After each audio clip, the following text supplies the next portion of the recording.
All right, we have 2 beats of D major, 2 beats of C add 9, and 1 complete bar of G add 5. Here we go. 1, 2, 1, 2, ready, go. D major, down to C, here we go.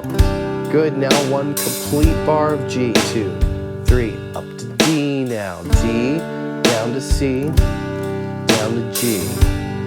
2, 3, up to D now. 1, 2, 3, 4.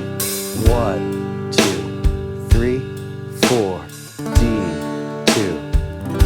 Good. And G add 5. 3, half notes all the way around. 1, 2, 3. That's the same. And then 1, 2, and that's the one we add.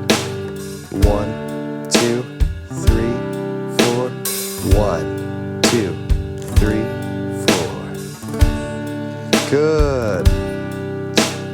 1, 2, 3, 4. And 1, 2, 3, 4. And 1, 2, 3, 4. 1.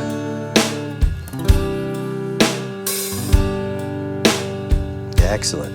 Do you see how that third finger is rock solid through both measures? It just stays put. That third finger is still your anchor. Even though we've changed the order of the chords, that third finger remains the same. Excellent. Great, yes.